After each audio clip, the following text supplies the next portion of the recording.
Hi everyone, we're so glad that you've joined us at the Center for Brain Health for our event. Let's get started with a brief video underscoring the importance of brain health for you and for society. After that, we'll introduce our speaker.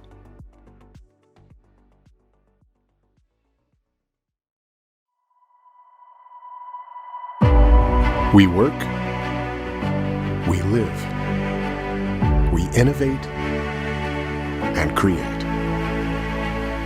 At the center of it all is your brain health. The ability to solve problems, think analytically, share empathy, and thrive. We're trying to make brain performance really the next fitness revolution. So how do you boost brain power? Welcome to the Brain Health Project, an urgent call to transform your mind to work stronger and faster. This is an absolute crisis as great as any we have ever faced.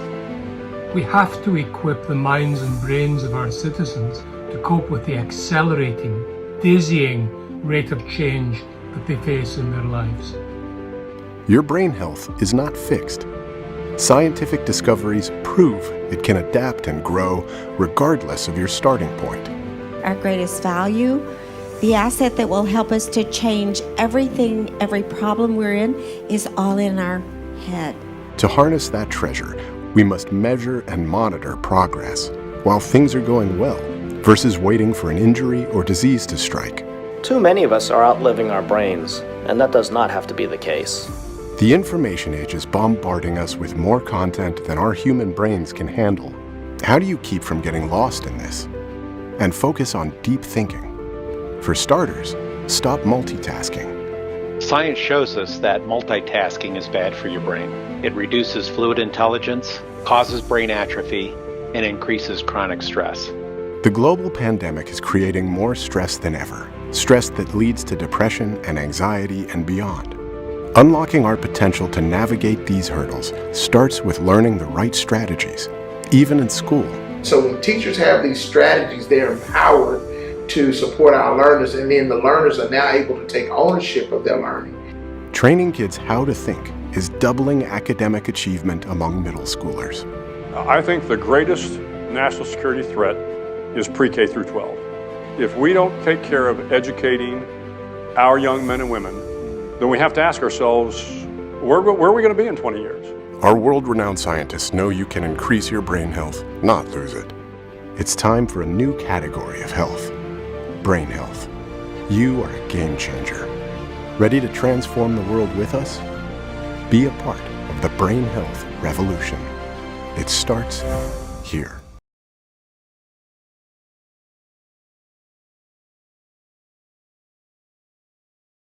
Hello everyone, welcome on behalf of everyone here at the Center for Brain Health. We welcome you to our Frontiers of Brain Health, where we take a deep dive into the exciting new developments in brain research. So we're so glad you're here. My name is Dr. Lori Cook. I serve as the Director of Clinical Research here at the Center for Brain Health. And just for y'all who are here, we have both the live audience here in person as well as those who are joining us online.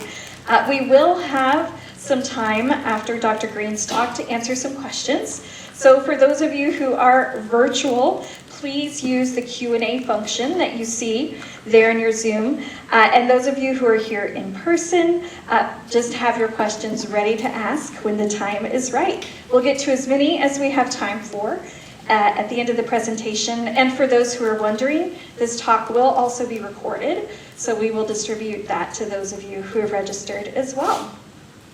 And briefly, for those of you who are not already familiar with us, the Center for Brain Health is a cognitive neuroscience research center at the University of Texas at Dallas, and we've dedicated the past 3 decades to exploring neuroplasticity and really the brain's amazing lifelong ability to grow stronger and work even better. So be sure to stay until the end to hear about our current groundbreaking research project, the Brain Health Project. And without further ado, I would love to introduce you to our wonderful speaker today. So we are joined by Dr. Carla Green. Now, Dr. Green is a professor and distinguished scholar of neuroscientist at the University of Texas Southwestern Medical Center here in our backyard in Dallas. And she is the director of the Green Lab. And her lab really studies the molecular mechanism of the mammalian circadian clock and how it controls rhythmic physiology. In fact, I discovered that Dr. Green originally identified the rhythmic gene nocturnin, and her lab continues to focus on that gene as well as its role in metabolism and aging, which I understand you'll get to hear more about today. Now, before moving to UT Southwestern, I understand she's been here 13 years now. Dr. Green was a professor of biology at the University of Virginia. She's received multiple awards, participated in several NIH, NSF study sections, led wonderful scientific meetings, and is a member of the editorial board for the Journal of Biological Rhythms. And she's also served as the president for the Society of Research on Biological Rhythms. And Dr. Green received her PhD and completed a postdoc at the University of Kansas Medical Center. And I also see that when she's not in the lab, also enjoys hiking and skiing in Colorado, wonderful pastime, as well as even playing the piano. So a woman of many interests.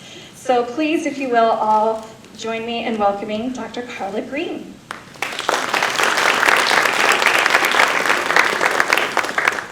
Thank you so much, Lori, for the nice introduction. And I really want to thank Sandy and the rest of you here for inviting me and coming to listen to me today. As I mentioned to several of you, I drive past this building every day when I go to work, and I look at the beautiful building, and I always think, wow, what's going on inside there? So it's such a, I obviously know about all the wonderful things scientifically that you're doing, but I've never been in this beautiful building, and it's such a pleasure to be here and talk to you today. So thank you so much. So I want to talk to you today, not about nocturnin, which is one of my passions, but about another project that I've been doing in collaboration with the lab of Joe Takahashi, also at UT Southwestern. And this project really is looking at the effects of circadian clocks on aging. And before I do that, I wanted to give you a little bit of a background on circadian clocks, make sure that everybody knows what we're talking about here. So as I'm sure most of you are aware, we have circadian clocks that are endogenous timekeeping mechanisms that reside within the cells of our body, and they drive rhythms in lots and lots of physiological processes and behavioral processes.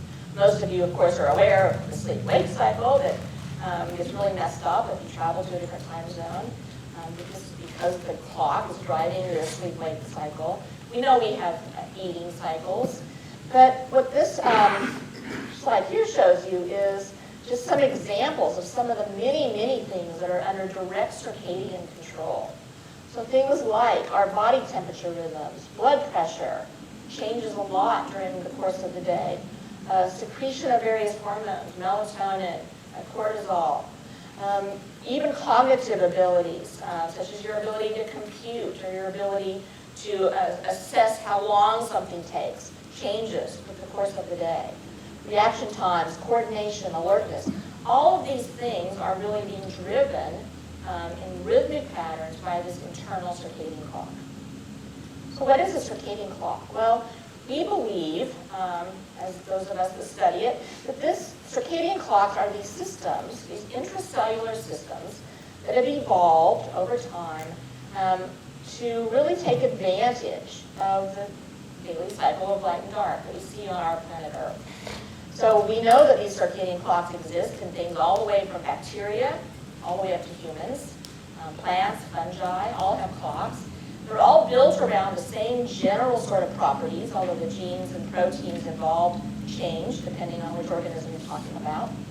But basically what they've evolved to do is to take advantage of energy coming from light and dark, which is an opportunity to repair things that were damaged by that light, and to really segregate these processes into two different phases of the cycle, thereby giving an advantage to the organism, being able to take advantage of the benefits of light and be able to deal with the harmful effects of light. So we're going to talk a little bit more about this in just a minute. I'm not going to go into detail on this particular slide. But we know that in mammals, including humans, that our circadian clock really is an endogenous process. It's not a process being driven by the light. The light is really setting the clock, telling you what time it is. But these clocks can maintain rhythmicity even in the absence of any kind of external rhythmic cues. We know these are made out of genes and proteins, and we know something about what that mechanism looks like. I'll tell you a little bit more about this mechanism in a subsequent slide. But I just want to make this point here that these really are endogenous genetic properties that these cells are containing. I also want to make the point, which you may or may not know, that cells throughout the body have clocks. This is not just a brain property as it was originally believed. So originally people assumed that it was the clock in the brain that was driving all these various behavioral rhythms and physiological rhythms. And we know certainly that the clock in the brain is a critical, probably master clock. It's located in the hypothalamus in a structure called the suprachiasmatic nucleus. And it senses the environment through light-dark cycles, receiving light input from the retina. But we know that throughout the body, lung, liver, even the lowly fibroblasts found in the skin, all contain this genetic mechanism that allows them to be able to tell time independently and autonomously. And you can see that in this little video here. So these are just fibroblast cells taken from mouse skin, put in a culture dish, and they've been given a bioluminescent recorder that basically tracks one of the circadian clock proteins. And what you see here is that just sitting here in this culture dish over 18-day time-lapse recording, that these cells continue to show increase and decrease in this bioluminescence recorder on a 24-hour basis. And if you track these cells, as shown over here on this right panel, you can say that any individual cell, they're not completely synchronized with each other in this culture dish, but they just have these beautiful circadian rhythms that go on and on and on and persist indefinitely. This really is this internal mechanism. So I told you in that last slide that those fibroblasts in the culture dish all had clocks, but they weren't synchronized with each other. And of course, having your cells synchronized is a very important feature of health. Clocks don't do a lot of good if they're not synchronized in some kind of coherent network. And so we know that in humans and mammals and other animals, that the master clock in the brain, the suprachiasmatic nucleus, really can convey time information to peripheral clocks that are found throughout the body, such as those in the liver, or skin, or lungs.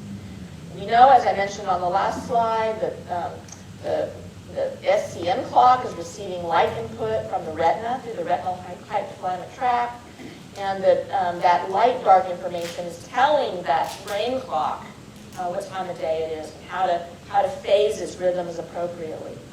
And then we know there are a number of both neuronal and non-neuronal mechanisms by which the brain clock conveys this information to the rest of the body to keep all your cells kind of synchronized. However, to make these just a little bit more complicated, we know that peripheral clocks can also be synchronized by other cues. And one of the most important cues for synchronizing the clock throughout the body is feeding and fasting cycles.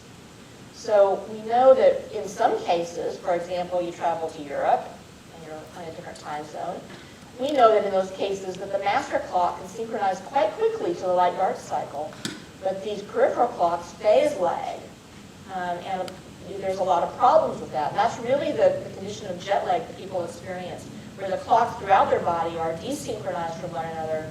It takes the peripheral clocks a little longer to kind of get on board, particularly if you're not eating at the right time, which a lot of us don't do when we travel. And those really, the jet lag phenomenon really comes in large part from this desynchrony of these different clocks. All right, so let me say just a word or two about this mechanism before we move on to the main topic here. I don't want to go into great detail on this because it's not so critical for what we're going to talk about today. But just to give you some information about what the clock actually is, this is an extremely simplified version of the clock at the molecular level. So we know that there are two critical transcription factors called BMAL1 and clock that dimerize together. They bind to the promoter elements called eboxes in the genes, many genes actually, and I'll show you a little bit about that in a minute. But in this particular cartoon, the critical players really are these period genes, PER1 and PER2, and cryptochrome genes, CRY1 and CRY2. This BMAL and clock drive transcription of these genes, generating these proteins, which then form complexes with each other and with other proteins, such as this kinase here. They eventually, after some hours, translocate back into the nucleus, where they bind and repress the transcription factors, thereby really forming, in its essence, just a very simple negative feedback loop. Okay. This negative feedback loop then, basically can make up that 24-hour period of the clock. And at some point during the cycle then, the repressive elements are removed, are degraded. This allows the BMAL clock to be reactivated and the cycle can begin again, thus generating the 24-hour rhythm. Now, a critical thing to realize, and particularly in the context of this talk, is that in addition to just going around and around in this loop that generates this 24-hour rhythm, obviously this is useless if you don't have a way to convey this information as outputs, to tell the cell or the organism what to do with that information. And so we know that these transcription factors, both the activators and the repressors, also activate thousands of other genes and generate these rhythmic patterns of gene expression that are observed throughout the body. Okay, so this, as I said, is the core part of the loop. This is really the main thing that you need to kind of understand to know what I'm talking about today. But just a shout out to all the various people, my lab, Joe Takahashi's lab, who this is a collaboration with, as well as a number of people around the world have contributed to really understanding this mechanism in more detail. And a better, probably more current cartoon showing this, just to give you some sense of the complexity, is shown here. And I'm not going to go through this at all, but this is our familiar core loop right here, the cries and purrs feeding back. But we now know that this core loop drives many other auxiliary loops. These various other loops feed back in various complicated ways onto this core loop and generate these different rhythmic biological processes in all different phases. Okay? So just as a point that it's not as simple as that one cartoon. Okay, so this complex set of genes and proteins that are generating these rhythms really have very broad impact in cells and tissues of the body. This is an experiment that was done a number of years ago by Nobuya Koike.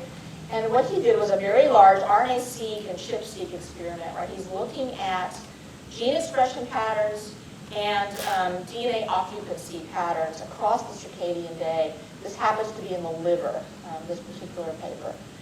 What this is showing, and the point that I really want to make here, is just how broadly orchestrated these rhythms are. So what you see as you look across time here on the x-axis is you see that in the early, and I should also mention here at this outset that we have a funny way of talking about time in the circadian field. We call it Zeitgeber time. And Zeitgeber is German for time giver.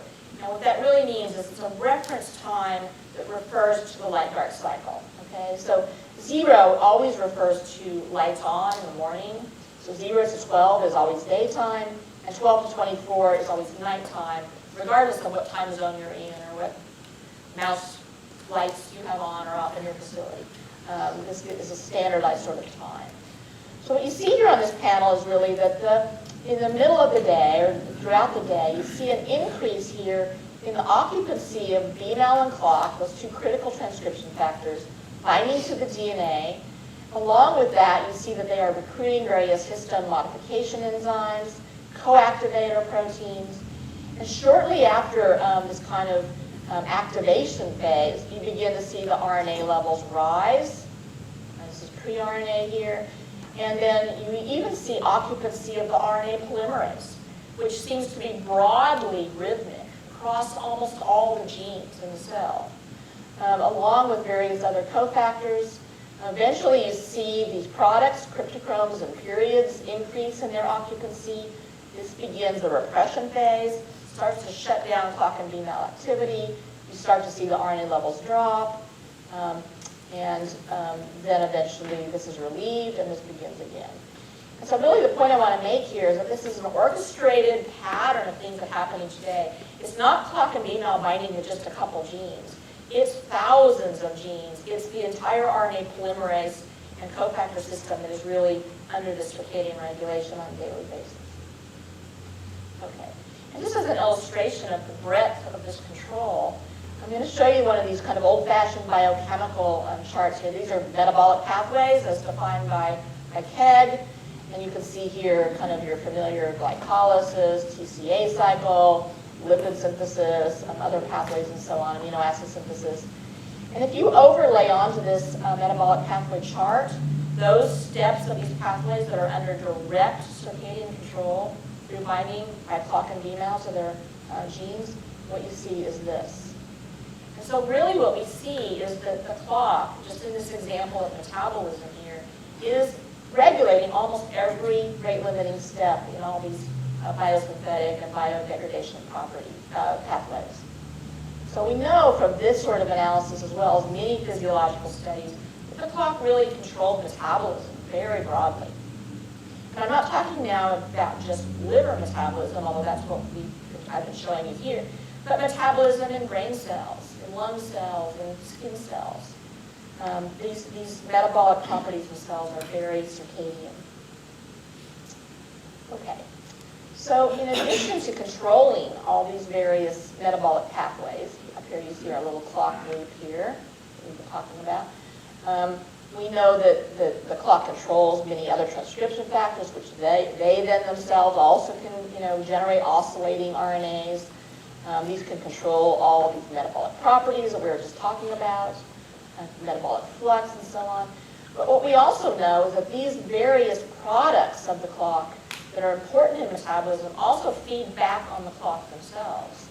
And so we know the sirtuin, SIRT1, NAD, AMP kinase, all these things, various other transcription factors that are very metabolically important, also can feed back, interact with the clock mechanism, and influence the clock mechanism. And this is presumably how this feeding fasting cycles is also resetting the clocks in these peripheral tissues. So we know there's this reciprocal and very intimate arrangement between metabolism and the clock. Right, and as you might expect, because of that, if you mess up the clock through jet lag or through a gene mutation, this has very profound effects on health. Obviously, sleep disorders, various neurodegenerative diseases are affected by the circadian clock. Obesity and other metabolic disorders, cardiovascular risk, cancer, many types of cancer are under circadian regulation at various levels, and of course aging, which is what I want to tell you about in the rest of my time today. All right, so the clock regulates metabolism and also receives information from metabolic cycles. So I showed you that the clock is important for maintaining good metabolic health. But, what do we know about that? So if we kind of think about the time versus the calories, I'm sure that many of you are aware of this work, because I know that you've had people come and talk here about this topic. But just to remind you, we know that the timing of food intake is very important for how that food is processed. So this work was actually started way back in 2009 by a guy named Fred Turek at Northwestern University, who was a longtime circadian researcher, and he just did a very simple experiment. He fed mice high-fat diet, which makes a normal C57 black 6 mouse become obese pretty quickly. And he gave them food only during the day or only during the night for 12 hours and took the food away the other 12 hours. And what he found was this very profound effect, where the dark fat animals, although they gained weight, gained much less weight than those animals that were fed during the light phase. And I want to remind you that mice are nocturnal, so this would be, the dark phase would be their normal time. So he made this observation, and a few years later, a lot of work from Sasha Panda's lab followed up on this and went into it in a little bit more depth. So Sachin's lab really took a careful look at what was going on, and he did these experiments where he either fed the mice ad libitum, a normal diet or a high-fat diet, or a time-restricted, both during the dark and during the night, depending on which paper of his you're talking about. In this particular example, what he did was the time-restricted during the dark. And what he sees is that if you time-restrict those animals and you feed them during the dark phase, they really are protected from this obesity, this body weight gain, which is similar to what the Turek lab has seen. Furthermore, he showed these animals are not eating any differently. They're eating the same number of calories. So this is not just that they're less hungry or something like that. They're taking in the same amount of food, but they're just doing something differently with those calories that is protecting them from weight gain. This has been followed up by Sachin's lab and other labs as well. And a number of other studies have looked at this, looked at different types of diets, looked at different durations of time restriction and so on. And it's pretty clear that there's a very strong effect of the clock on this weight gain during these high-fat diet challenges. So, okay, we have big effects on obesity, on metabolism here. But the question to us really was, what about other measures of health, such as lifespan? So it's something that's, of course, very interesting and important to most of us. So we got onto this idea because we made this interesting observation in looking back at the literature. So it's been known for decades now that really the only strong non-pharmacological intervention that can increase lifespan in animals of really all types is caloric restriction, long-term caloric restriction. And this was originally identified by a guy named Richard Wendrick in this very seminal paper that's shown here from 1986, where he fed mice a calorie-restricted diet, different levels of calories, and he measured lifespan. And what you see here is this really quite phenomenal result. So ad libitum mice, where they eat as much as they want to, have a median lifespan here of 30 months or something like that. And if you reduce the calories that they're eating, and again, these are long-term, pretty much their whole adult life on these low-calorie diets, you can see that their lifespans are extended significantly. So as we were looking at these studies and thinking about them and about these sorts of lifespan issues, and we were looking at how to kind of replicate some of these, but think about it in a circadian sense, we noticed something very interesting in their methods. And this is this. So how do they do these caloric restrictions for these mice? This is how they do it. Each mouse was fed 4 feedings per week, 1 daily feeding on Monday, Wednesday mornings, and a double feeding on Friday mornings. So this is not a normal way to eat if you're a mouse, right? Most mice, don't like to eat every other day, and they don't like to skip weekends and so on. But of course, as the investigators doing these experiments, this obviously is for the ease of the technician or the investigator.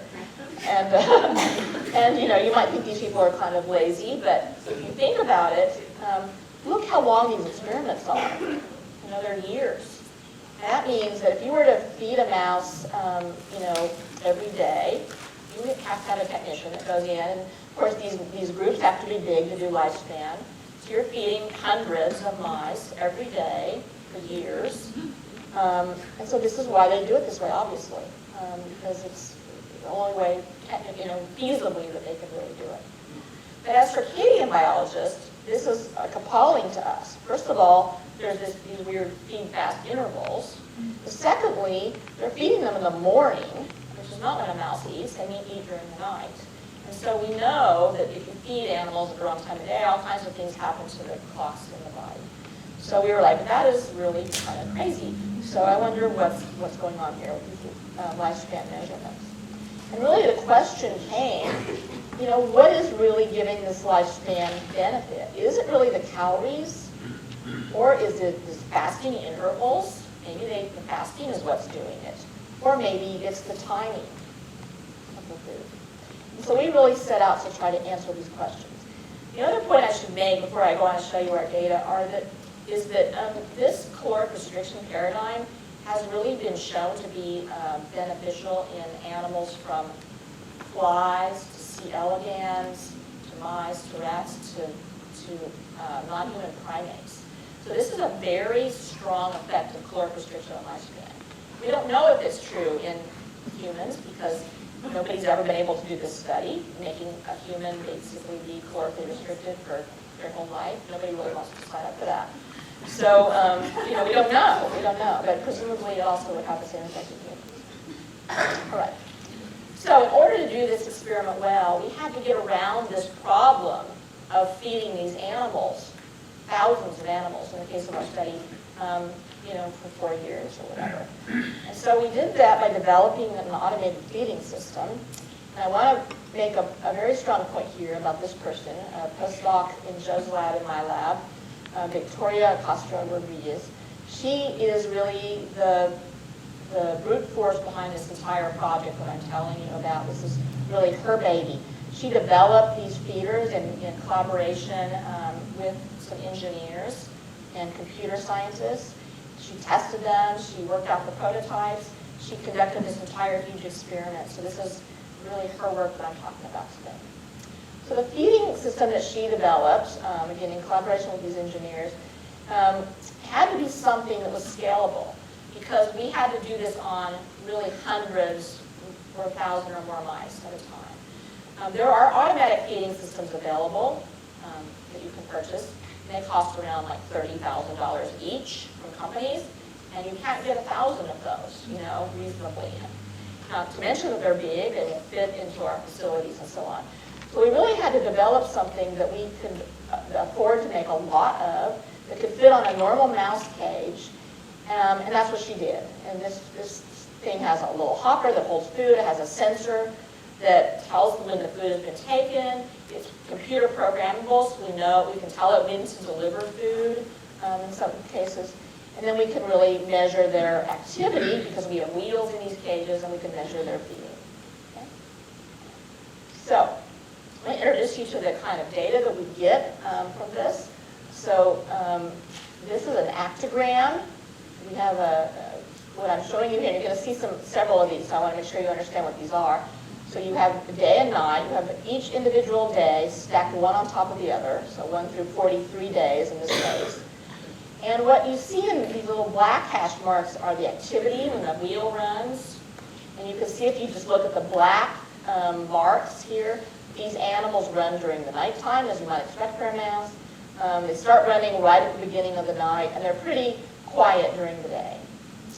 Layered on top of this is the food pellets. So every time they take a pellet, the computer records that, and we plot those as these little kind of salmon-colored balls.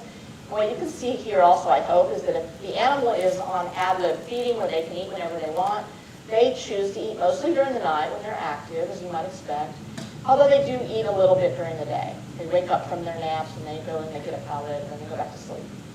Okay? What we found was that when we gave these animals a caloric restriction, what we're really doing is giving them calorically restricted food, and we're giving them either during the day only or during the night only. We found something very curious and unexpected. So if you give the animals food just during this 12-hour period of the day, so the little food thing is not delivering any pellets at all during the night, what we find is that even though they can have food the entire 12 hours, they basically time restrict themselves to this 2-hour period at the beginning of the day. It takes them a few days to do it, but then they really lock in here. And so we think that the reason for this is because they're hungry. They haven't had food all night during their normal active phase. They're hungry, and so they eat the food basically as soon as they can get it. Right? So we're getting a very extreme temporal restriction here. So same thing happens during the night. Again, they take them a few days to kind of do it, but then even though they don't normally eat that much during the day, they do eat some, and for some reason they must be hungry, and they just eat all their food right at the beginning. So they're really getting a very extreme temporal restriction here when you give a classic caloric restriction protocol. So in the case of those Richard Weinberg experiments, that's what's going on. Sure, those people are giving those mice their food every other morning, and I'm sure this is exactly what they're doing. They're probably eating it all immediately. All right, so So we wanted to try to make a better experiment. And so what we did was we used our feeders that we could really control, and we set up with these groups here. Okay? So no restriction at all, just ad libitum. They can eat whatever they want, as much as they want. We'll just record their food.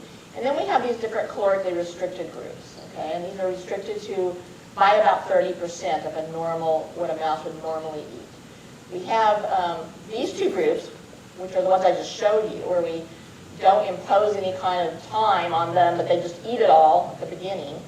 And then we have these ones where we force them to spread their eating out by only delivering a pellet every 90 minutes. Okay?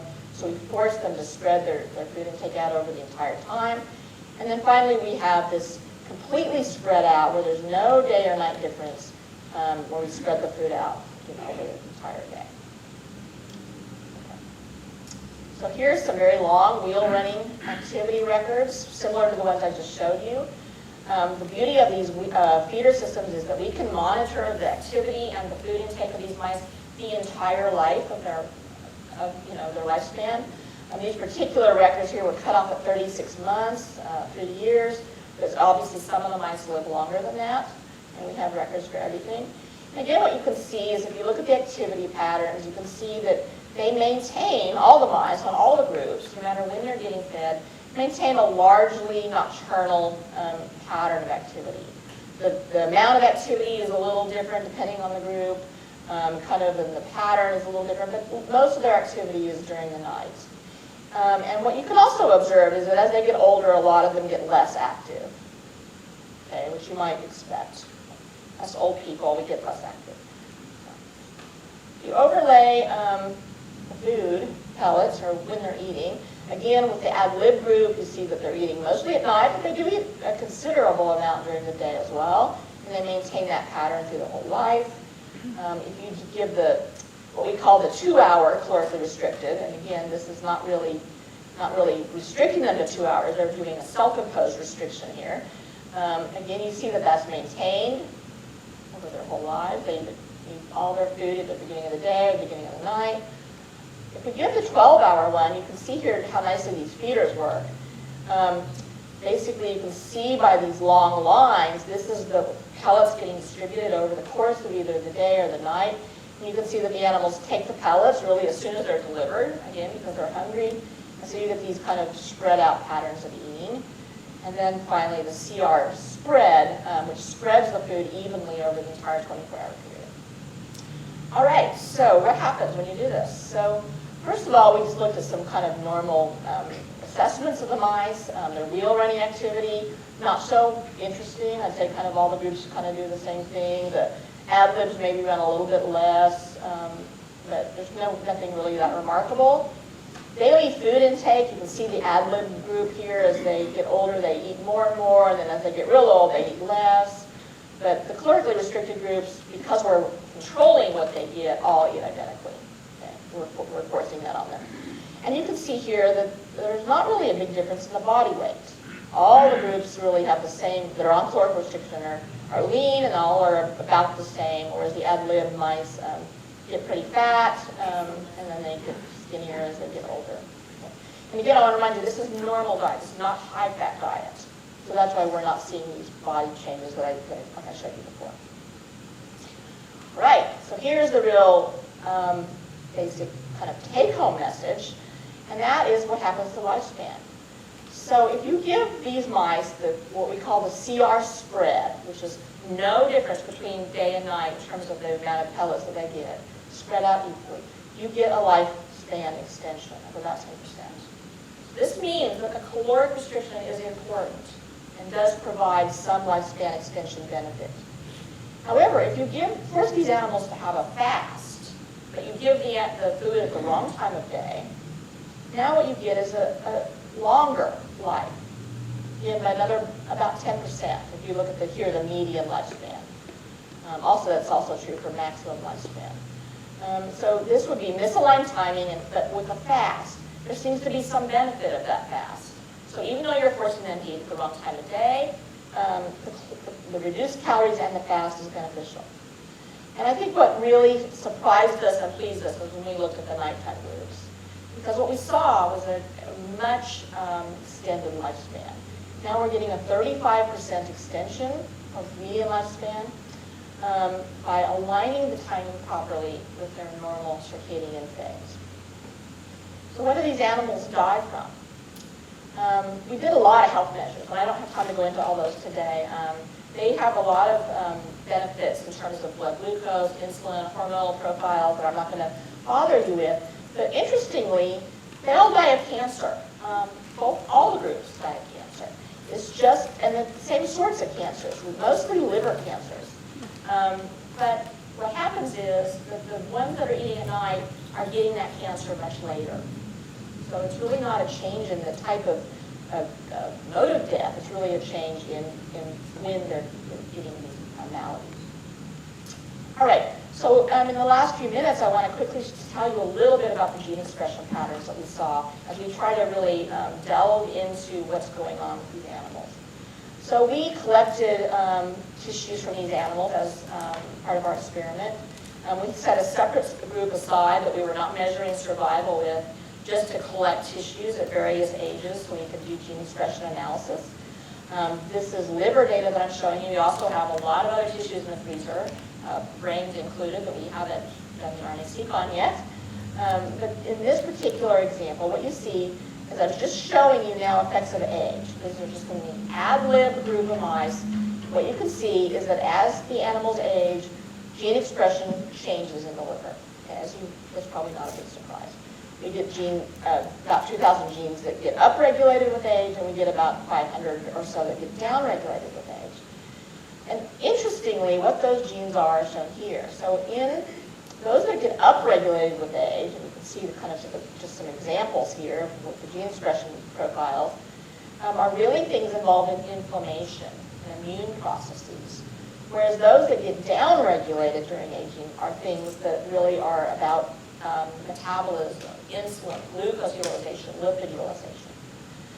And most interestingly, what we found was that these changes in gene expression, that I just showed you here in the ad lib, 14% up, 4% down, really are rescued by these caloric restriction paradigms. And the longer lifespan groups, these nighttime fed animals, really have very few changes in gene expression. So it's like the gene expression patterns are staying in the young sort of state. Okay, so again, these are just some examples. We get protection by just any kind of caloric restriction of a lot of genes. Again, immune, inflammation, metabolism. This shows you here, you get elevated in the ad lib, old mice. They are rescued in all the calorically restricted groups. Here's some that's downregulated in the aged ad lib and are maintain high levels in the calorically restricted groups. Those that are getting a fasting interval, regardless of whether it's day or night, also regulate another set of genes. A lot of these are involved in thermogenesis. And then, of course, the circadian alignment is yet another set, where only the nighttime can really rescue the young gene expression patterns. We also saw that circadian rhythms of genes decline with age. So we see fewer genes that are termed rhythmic in the aged ad lib animals, and even those genes that still maintain rhythmicity, as shown here in red, we get lower amplitude rhythms in the aged animals. So just some additional examples that I'm going to go through. So I just want to end here really by making a couple points. And one is that this longevity pathways are clearly under circadian regulation. We see that what caloric restriction does is it increases the amplitude of gene expression that is normally basically dampening with age in a normal ad lib animal. When we look at those gene expression patterns, we find that genes that are well correlated with longevity pathways and aging pathways are regulated by these processes and by the circadian clock. I hear a signal. I think I should stop. I'm guessing in a couple minutes. And what we know is that these genes that have been identified in the aging community as pro or anti-aging also are under very extreme circadian control, suggesting that the daily temporal patterns of these gene expressions are important for these aging functions. Furthermore, all the hallmarks of aging that the aging field has come up with, loss of proteostasis, deregulated mitochondrial function, so on and so forth, all are regulated by the circadian clock as we look at the gene expression patterns. So what we really are trying to do now, going forward, is to try to build upon this understanding and figure out a way to use this as an intervention. So our hypothesis is that any intervention that we would make that would improve circadian rhythms should promote health and should increase lifespan, and it should delay the aging process based on the data that we have in these mice. So we're doing that right now in mice in a very large, several thousand mouse project that we've just started. It's being funded by an interesting new research foundation called the Milky Way Foundation. And what we're really trying to do is we're trying to use 3 different kind of interventions to increase circadian rhythms in these mice. One is time-restricted feeding, and we're doing more honing in of what we have shown you in the study that I just presented, different levels of time restriction and so on. We're doing genetic interventions by manipulating the clock gene itself to see if we can boost rhythms, and will that also give a similar sort of lifespan extension. And then finally, pharmacological intervention. We're doing drug screens to find small molecules that will regulate the activity of the clock and see if they would be useful interventions for lifespan. So I will end there with acknowledgments. Again, this was a very large project that was orchestrated by a postdoc, Vicky Acosta-Rodriguez. This is a collaboration between Joe Takahashi's lab and my lab, and it's been a very fruitful and fun collaboration. And we've got a number of other people, obviously, that have been very helpful in this. And I will be happy to take questions. I'll leave you with this funny cartoon to dwell on if you don't have questions.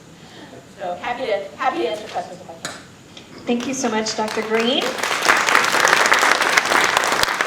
So yeah, let's start with maybe a couple of questions from the audience. If anybody has a burning question you'd like to ask Dr. Green, we'll bring the mic to you.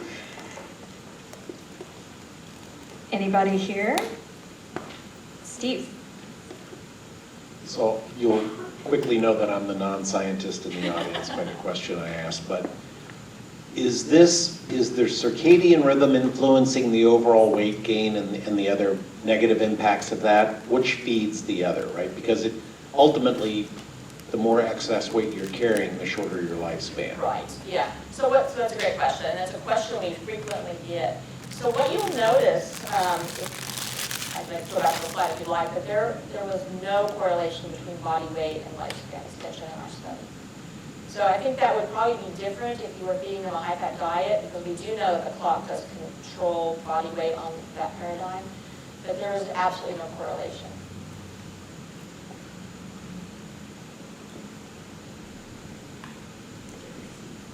Carla, that was amazing, truly, to think about what all the implications are. I'm curious, I was thinking about an experience in some of the people that were with me maybe 2 or 3 decades ago. There was a scientist from the Baltimore Longitudinal Aging Study, and he practiced this caloric restriction. He did it. Do you remember? You wouldn't know who he was? No, I don't. I was trying to look up his name, but I remember going to dinner with him at P.F. Chang's, and I ordered a regular meal, and he ordered the lettuce wraps, and all he did was put the juice in the lettuce and got rid of the extra stuff, because he really practiced it. Wow. Do you feel like it's changed your life in terms of your habits of how we think about caloric restriction? And I mean, it's just interesting, and also speak to us a little bit about how people are now bought into this fad of time-restricted eating. So I'd love to hear your thinking on that. And I just wondered if you engaged in PF change just the lettuce wrap. Caloric restriction. Because people eat it. I'm not nearly that disciplined. It has affected my life. And I think one of the points to make is that these benefits that we're seeing from this time restriction suggest, of course, these are also calorically restricted. We're right now doing groups where we are not calorically restricting them, but we're just doing the time restriction to look at lifespan as well. Because I think that time restriction is something that humans can deal with a lot more easily than these real severe caloric restrictions. So it's maybe something you could maintain. And what we really saw from our studies is that those animals that restricted themselves to the 2 hours really had no additional benefit to those that had the 12-hour restriction. That suggests you don't need a very severe time restriction. You just need an alignment of your caloric intake with your correct phase of your clock.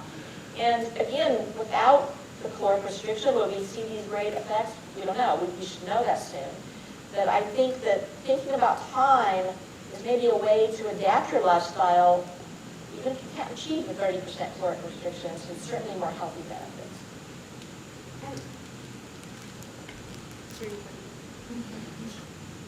Sandy, did you have a follow-up to that?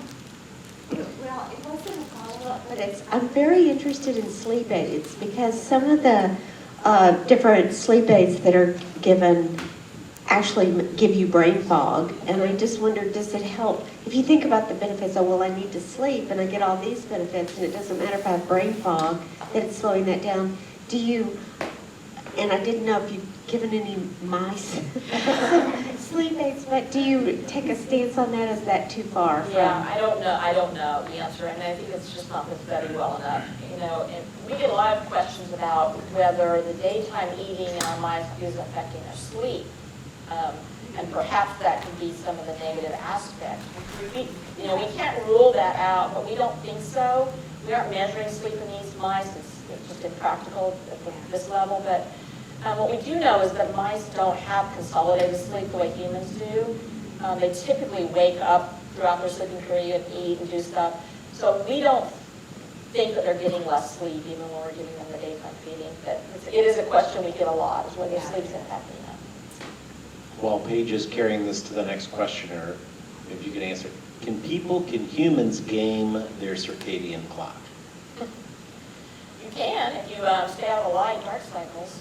For sure. So what's your morning routine? I get up and work out first thing. Do you work on the light right away? Yeah, but I try to stay aligned with the light-dark cycle. So I try to get up about when the light comes up, and I think as long as you can do that, I think it's fine. I think where people get in trouble really is a lot of people will do these time-restricted feeding paradigms, for example. But they'll start eating in the afternoon, and then they'll eat up till midnight.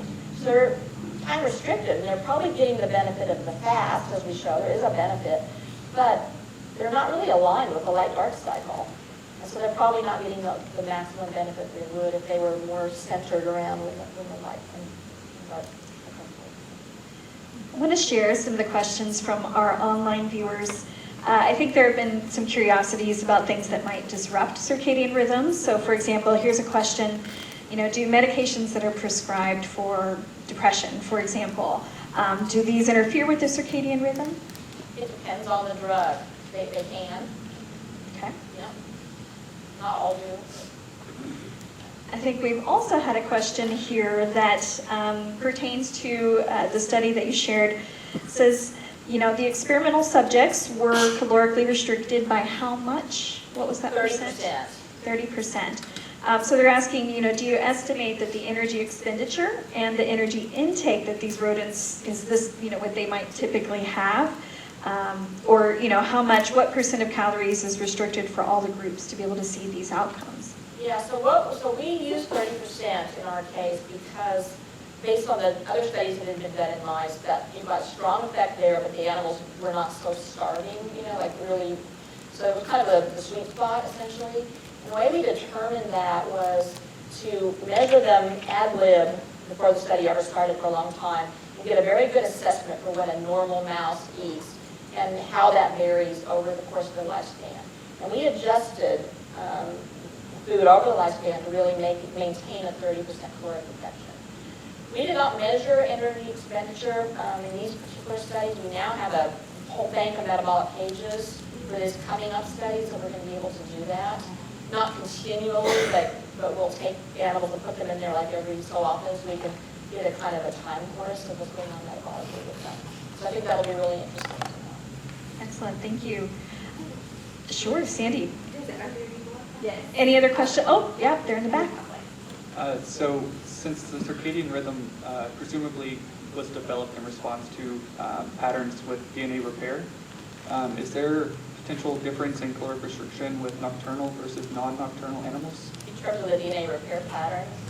Yeah, or like how DNA transcription and all these cycles respond to light versus circadian rhythm on its own. Yeah, so what you're asking me, just to make sure I understand, is are the DNA repair pathways differentially regulated by light versus the clock? Is that what you're asking me? Yeah, so like so if you're trying to repair DNA at night, animals that are nocturnal, do they repair it at night when they're awake? Oh, or I during understand what you're saying. Yeah, I understand what you're saying. I think that in the case of mammals, there's probably less, so DNA repair is definitely rhythmic, no question about it.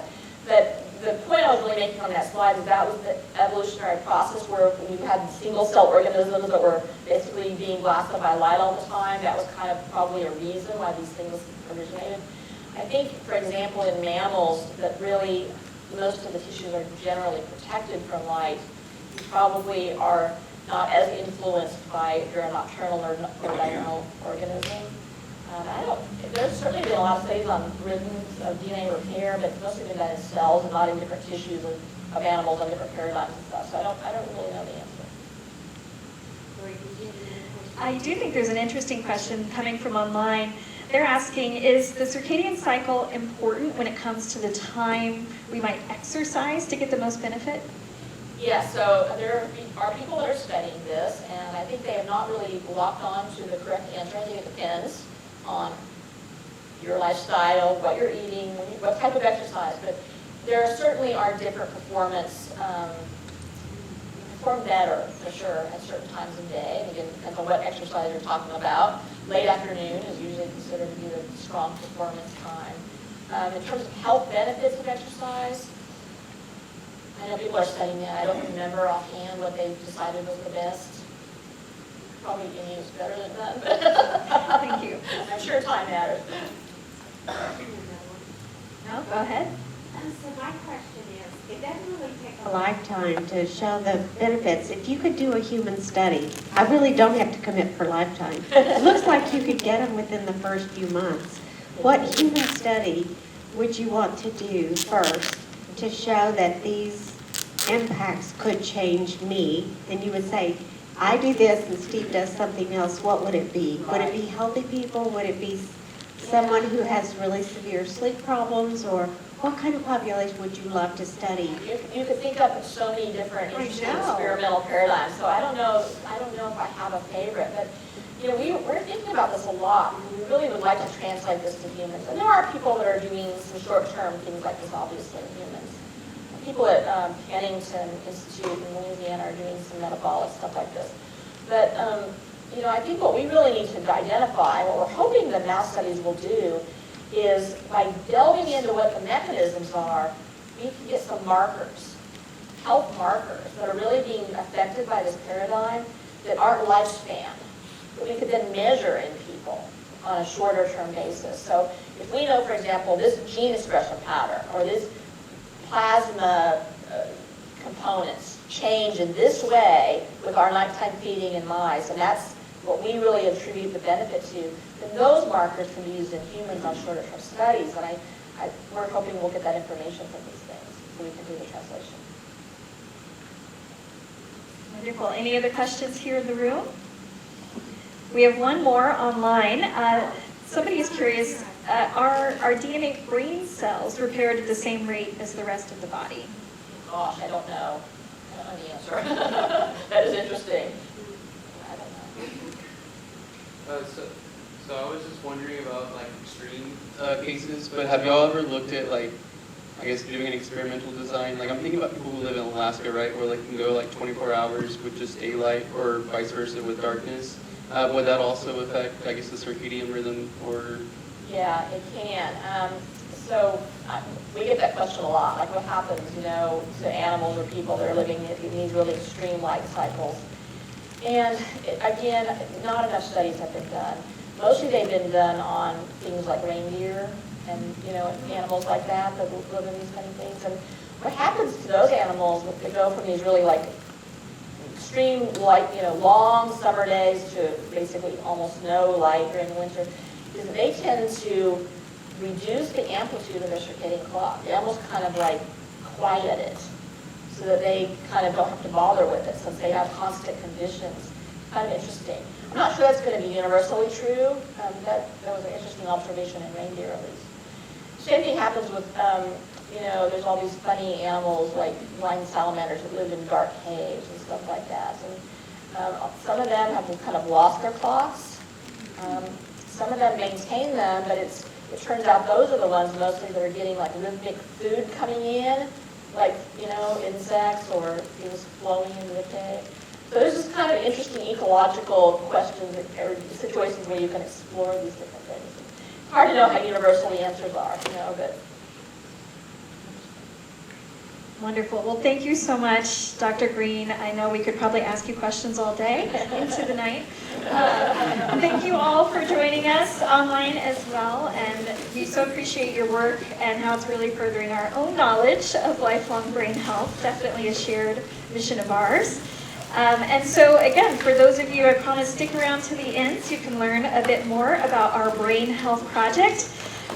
This is really helping us understand how the power of research truly lies in our ability to make the world a better place. So we have launched a large-scale landmark study called the Brain Health Project, which is designed to help people everywhere get proactive about maintaining and improving their brain's health and performance.